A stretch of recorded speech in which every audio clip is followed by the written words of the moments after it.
Good afternoon, it's Tony from Paranormal Investigation UK, and today we are looking at the Chester investigation. Both of these are relative to, let me just get the dates right. Yeah, it's the 30th and the 31st. There are two.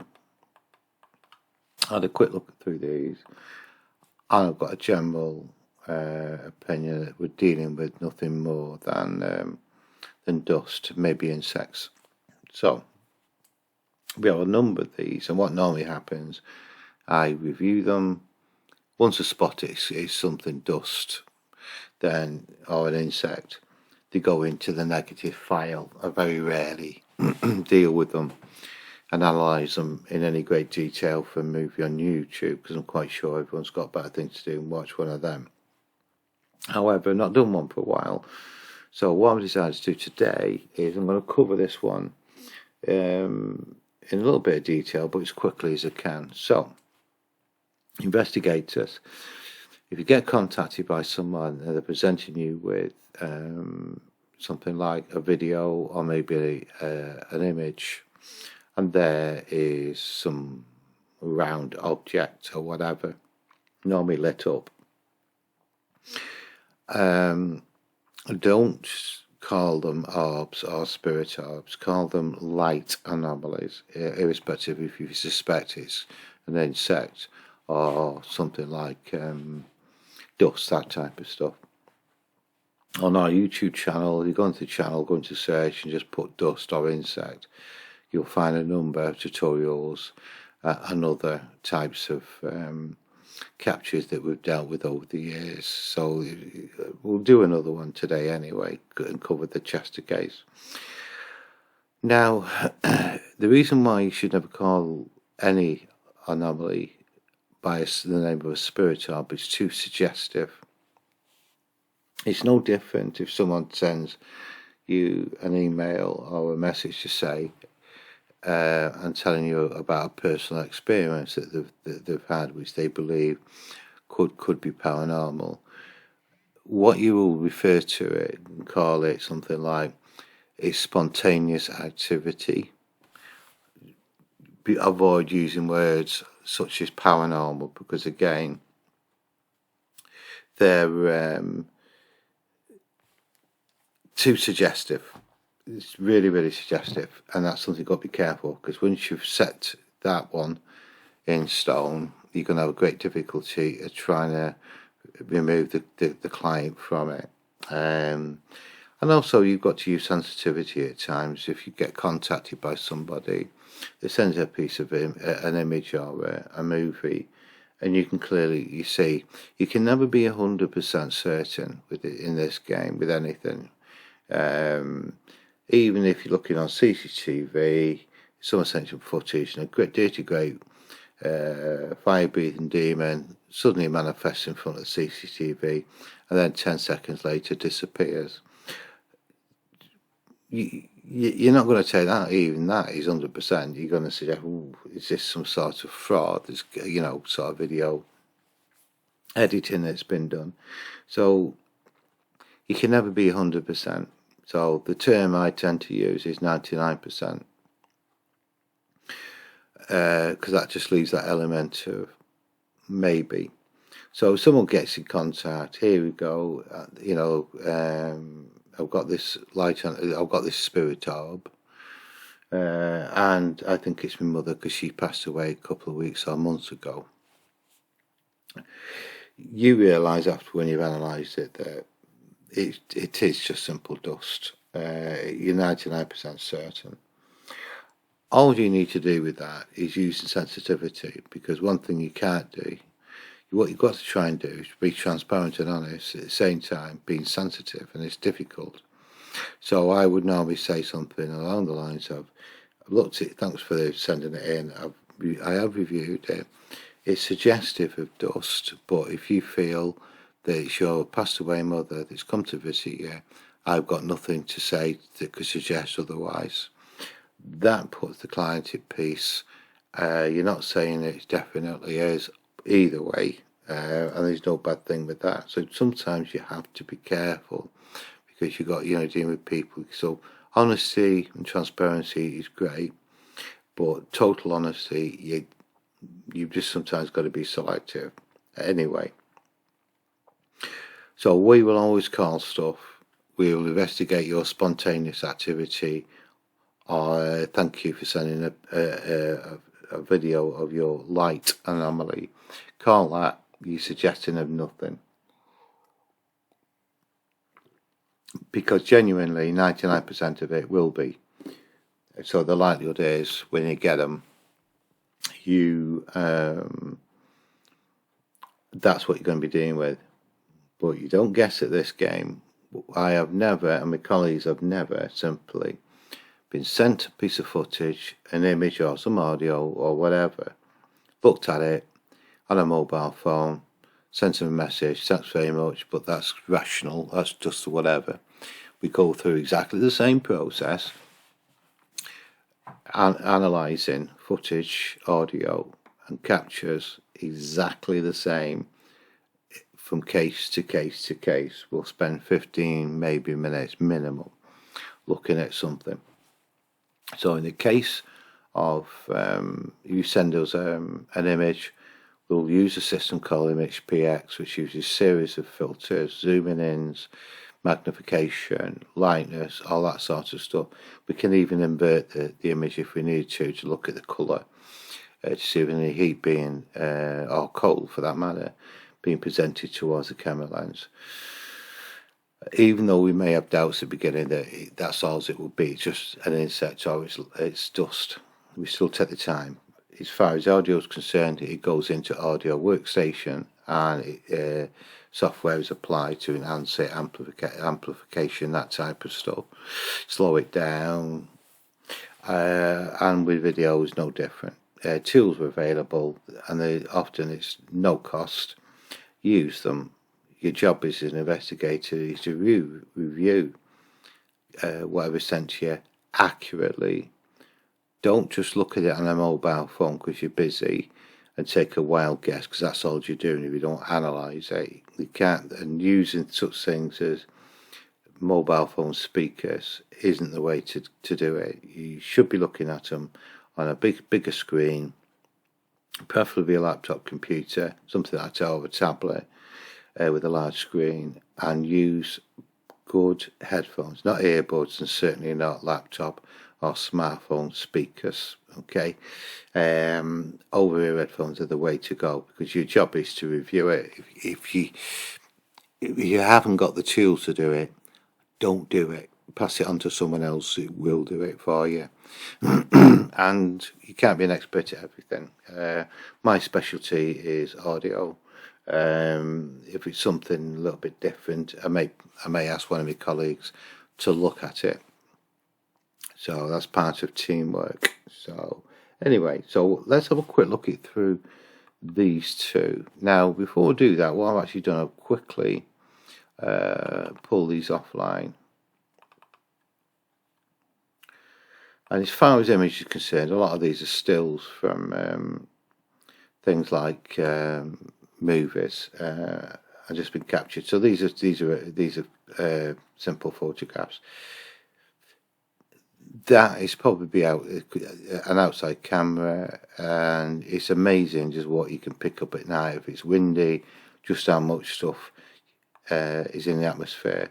That is a flying insect, and it looks like a comb or feather, because as it's flapping, frame rates of all CCTV and even your smartphone tend to run at about 30 frames per second. Okay, now if that's flapping its wings, it's 60 movements per second.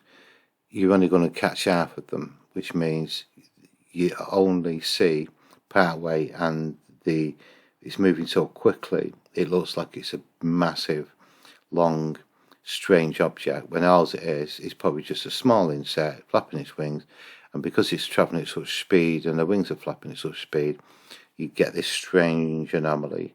Sometimes you can look like a tube effect, which is like that. Now, often with that, especially get the bulky ones there, that is a spider's web. Okay. Now it's reflected off there, but it isn't there. So what you'll tend to find is, because it's stretched, or there's complete darkness behind it, or it's a little bit further away, it would just look like small circular objects. It's much closer here, so therefore this tiny strand in the centre, which is hidden there, gets illuminated, and that's what it can look like. So that's a spider's web. Spider's web again, clearly defined because there's more of it, and you get these little circles, maybe out with the process of the spider churns this stuff out. Likewise, you get these little dot things that happen particularly on flash photography, and all these, believe it or not, are insects. Every single one of them. You very rarely get one the same. You know, if you those are looking back at the case, you would have seen us deal with a waspish today, which can look a bit strange when it's flying fast. So all them objects that are pure insects. Here we go again.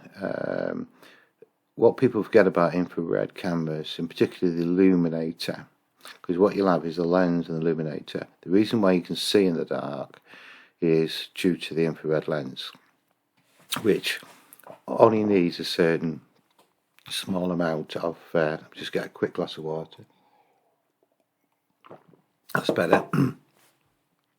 It needs a small amount of light to be able to see, but that's the reason why you see it in grayscale or black and white.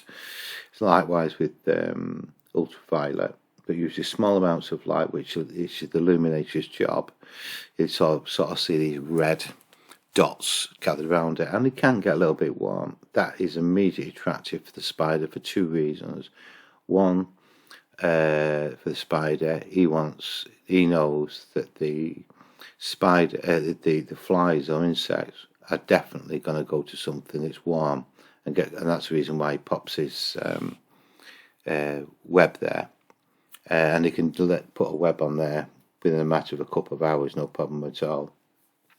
That's why with CCTV cameras, it's important that you at least every few days you get a bit of a feather duster and just give them a wipe, and that'll normally take off a lot of the web. So this is what happens. So you might get up in the morning, for example, say, what on earth's that? It's spider's web. Likewise with the web in there, same as there, quite clearly defined there. There's the spider itself, and again the web. So that's the tube effect I was mentioning. Often people think it's coming from the pillar upwards. It won't be. It'll be quite close to the camera, because it's magnified. Wherever it ends, it may look like it's coming from the pillar, but it almost certainly won't be doing. And it's streaking. It's going that direction because that's the bit that's lit it up. This is just the streaking because of the camera. If you hit it with light, it sort of whites out the lens of the camera, and you get this fading effect that follows suit. And we're back to the beginning. So let's go to these two. We'll select them all. Because I'm not looked through them completely, I am going to turn the volume up. I've looked at the first one in detail. I know that a couple of these dust anomalies trigger the camera. Everything seems to be heading in that direction. There's also something on the floor that I remember as well. Like I'm not sure if these are fleas or just some other sort of ground insect that runs about. There it is there. We've had a few of them. There we go. Two flashes there. Then there's this one. There we go. I'm pretty confident that's some sort of insect.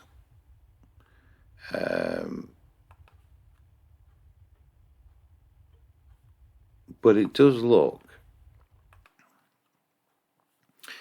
if I was to go for, get them others.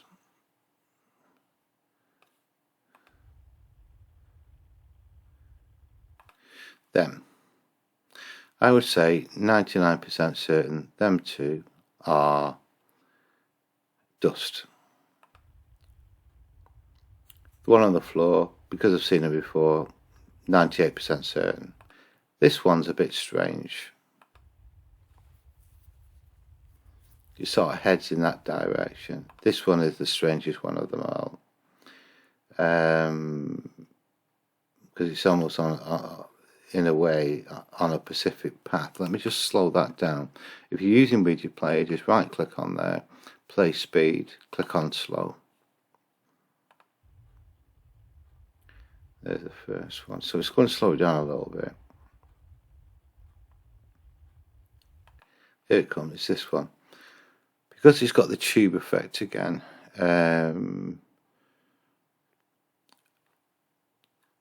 it's suggestive of dust initially, and then it seems to have a particular path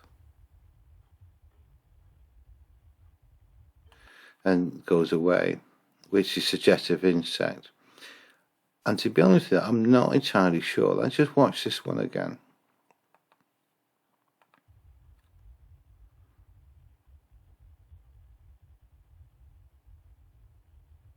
There it goes.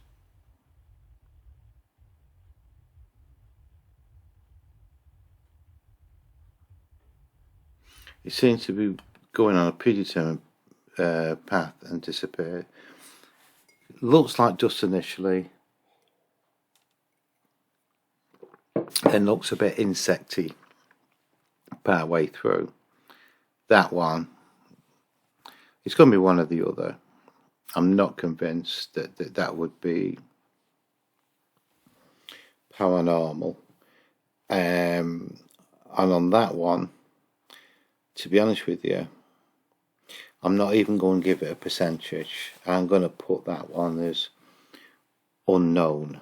I simply have no idea. And the reason why I'm saying that is that I've seen strange anomalies with some on investigations. For example, somebody might be holding a digital recorder, and then when it's being monitored by CCTV, you might see a similar sort of anomaly such as that seem to have a predetermined path, go into the object, and then 2 or 3 seconds later disappear out of the object.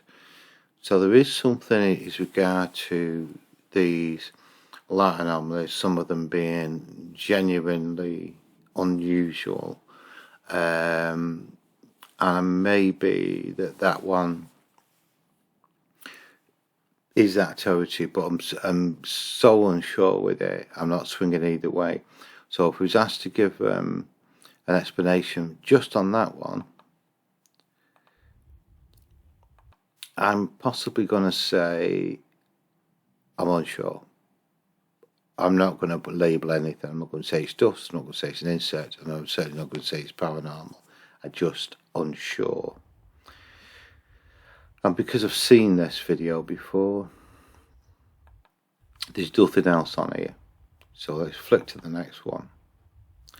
This is the day after. What time is that one? Trauma. Yeah, it's just after 9 o'clock. This is a Tuesday night. That's 30th. 31st is Wednesday night. And it's 21:10.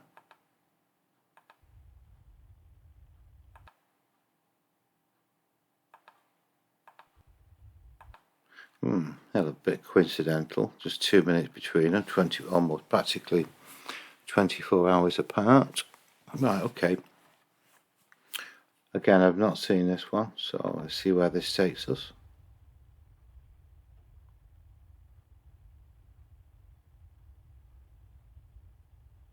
Okay, can we see how the camera line is a bit hazy? It wants a bit of a clean now. I think it's a flake of dust if it, as it spins, which that clearly does. Oh, I think it's spinning, and that's where you get these it looks like it's reflecting.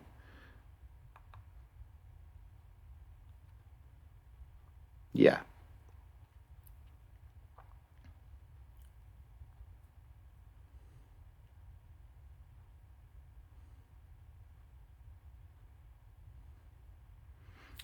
can't hear anything, is that would have changed the environment enough for the camera to trigger. So it's within that first 5 seconds that is the important bit, because that's what's triggered the CCTV system to alarm. Okay, just over halfway. There's a door open there as well. That will tend to help drafts.